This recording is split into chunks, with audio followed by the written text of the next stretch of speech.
نحمدہ و نصلی علی رسولہ الکریم اما بعد اعوذ باللہ من الشیطان الرجیم بسم اللہ الرحمن الرحیم۔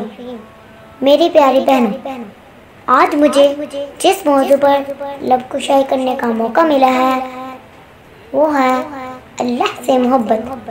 اللہ سے محبت کیسے کی جا سکتی ہے؟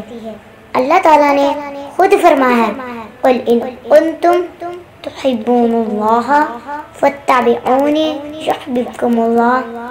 کہہ دیجئے اگر تم اللہ سے محبت کرنے کا دعویٰ کرتے ہو تو آؤ میری پیروی کرو، اللہ بھی تم سے محبت کریں گے۔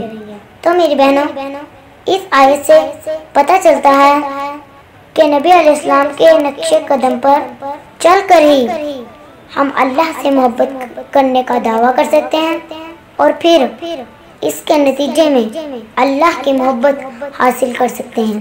لیکن میری بہنوں، یہاں سب سے پہلے ہمیں نبی علیہ السلام کی پیروی کا مطلب سمجھنا ہوگا اور پھر اس کے بعد اللہ کی محبت کے بارے میں جاننا ہوگا کہ یہ ایسی کیا چیزیں ہیں جن کا ذکر اللہ نے قرآن مجید میں اتنے پیارے انداز میں کیا ہے۔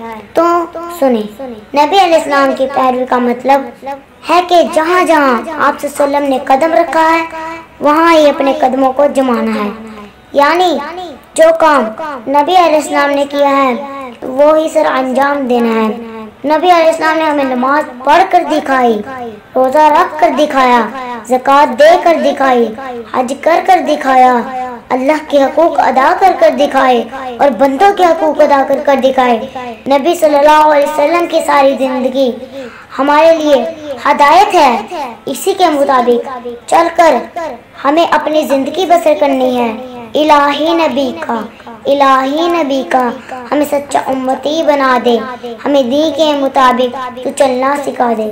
اب ہم بات کرتے ہیں اللہ کی محبت کے بارے میں جو ہمیں آپ صلی اللہ علیہ وسلم کی پیروی کر کے انعام کے طور پر حاصل ہوگی۔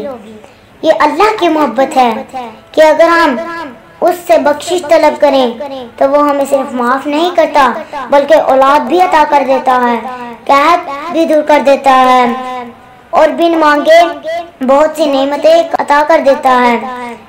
اگر ہم شرک نہیں کرتے تو ہمیں جنت جیسی چیز کا وعدہ دیتا ہے جس کی تمنا ہر مسلمان کے دل میں ہے۔ میری اللہ سے دعا ہے کہ اللہ ہم سب کو نبی صلی اللہ علیہ وسلم کا پیروکار بنا دے، اپنی محبت نصیب فرما دے اور اپنی رحمت میں ہمیں داخل کر کے جنت کا حقدار بنا دے۔ آمین۔